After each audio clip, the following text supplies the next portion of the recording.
चलिए दोस्तों, अभी हम एक और क्वेश्चन सॉल्व करेंगे। ये पुली बेस्ड क्वेश्चन है और क्वेश्चन नंबर 90 आप देख सकते हैं। कॉम्पिटेंसी बेस्ड क्वेश्चन में ये पुली बेस्ड क्वेश्चन है। तो क्वेश्चन इस तरह से है, ये नंबर ऑफ पुलीज 4 दिया हुआ है, वेलोसिटी रेशियो 4 है ना, और इसमें नो लॉस ऑफ एनर्जी भी लिखा है, इसलिए मैकेनिकल एडवांटेज भी 4 ले सकते हैं। ठीक है, तो यहाँ पर ये दिया है। अब इससे क्या करना है, एक बीम है, इसको उठाना है। इसको उठाना है, जैसे ऐसे रखा है, इसको ऐसे करके उठाना है और एक ग्राउंड में टच कर रहा है वो। ठीक है, जब तक ग्राउंड में टच कर रहा है तब तक का जो एफर्ट निकालना है।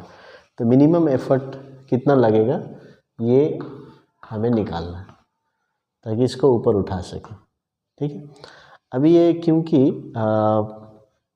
ये ग्राउंड में टच रहेगा ऐसा, ठीक है, ग्राउंड में टच रहेगा तो ये एक लीवर की तरह काम करेगा, है ना। तो लीवर की तरह काम करेगा, तो इसलिए ये जो वेट है 100 kgf दिया है, ये सेंटर में लगेगा। ठीक है, वेट सेंटर ऑफ ग्रेविटी में ये वेट यहाँ लग रहा है। तो ये टोटल दिया है 3 मीटर, तो यहाँ से इधर 1.5, इधर 1.5 मीटर, है ना। तो इसका मतलब क्या है, ये ऐसे करके ये टर्न करेगा, तो ये लीवर की तरह काम कर रहा है। तो मान लीजिए ये इसको लोड लेते हैं, तो इसको एफर्ट ले लेते हैं। ठीक है, यहाँ पर कितना फोर्स पुली लगा रहा है, फिर बाद में हम निकालेंगे हमें कितना लगाना है, मिनिमम एफर्ट। ठीक है, तो इसलिए मैंने इसको क्या लिया, ई डैश ले लिया। तो अभी इसको ऊपर उठाने के लिए कितना फोर्स लगेगा, तो हम देख सकते हैं W इंटू ये फलक्रम है, so W into 1.5 is equal to E dash into 3, क्योंकि ये ई डैश यहाँ लग रहा है और ये पूरा यहाँ से ये फलक्रम है। ठीक है, तो इसलिए इसके पूरा डिस्टेंस लेना है। तो एफर्ट आर्म हो गया पूरा डिस्टेंस, एफर्ट टू फलक्रम। इसको यदि हम लोड लेते हैं, लोड टू फलक्रम, तो इसलिए W इंटू 1.5 और ई डैश इंटू 3। याद रखिए ये जो ई डैश है ये वाला एफर्ट नहीं है, ये वाला एफर्ट, ये वाला हमें कितना लगाना है यूजिंग द पुली। अभी यहाँ हम निकाल रहे हैं, पहले ये कितना इसको उठाना पड़ेगा। ठीक है, तो ये कॉन्सेप्ट है। तो ये 100 दिया है, 1.5/3, तो ये ई डैश हो गया। तो ई डैश 0.5, ये हो गया 50। तो इसका मतलब यहाँ पर 50 kgf इसको लगाना पड़ेगा। तो ऐसा हो गया कि ये वेट इसके लिए 50 kg लोड। ठीक है, तो अभी हम जानते हैं जो पुली सिस्टम के लिए MA हमें मालूम है, तो लोड बाय एफर्ट, है ना। तो अभी ये जो है लोड का काम करेगा, है ना। जैसे हम नॉर्मल पुली में यूज़ करते हैं, ये लोड है, इसको ये उठाना है, तो ये एफर्ट और ये लोड। तो याद रखना, ये ई अलग है, ई डैश अलग है। तो ई क्या हो जाएगा, L/MA। तो L कौन सा है, 50, और MA है 4, 12.5 kgf फोर्स लगेगा। तो ये एफर्ट 12.5 kgf, और यहाँ पर एज अ लोड इसको उठाना पड़ेगा 50 kgf, और है 100 kgf, क्योंकि ये ग्राउंड भी हेल्प कर रहा है, इसलिए ये थोड़ा सा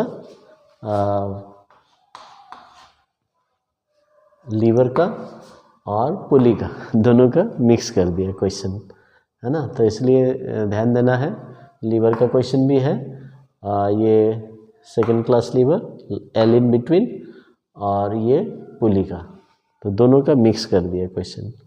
तो अभी यहाँ दूसरा क्वेश्चन है, state whether the effort required remains same. अभी ये जब उठेगा, जब तक ये ग्राउंड में रहेगा ऐसे, तो ऐसा है, तो ऐसे उठाएगा, तो क्या एफर्ट बढ़ते जाएगा या कम हो जाएगा या सेम रहेगा, है ना। तो क्या लगता है, तो जब तक ये ग्राउंड में रहेगा तो ये सेम ही रहेगा, ई डैश सेम रहेगा क्योंकि ये सेम ही डिस्टेंस है, ये 1.5 रहेगा, ये 3 रहेगा, है ना। तो इसलिए ई डैश सेम रहेगा तो ई भी सेम रहेगा, तो ई रिमेन्स सेम।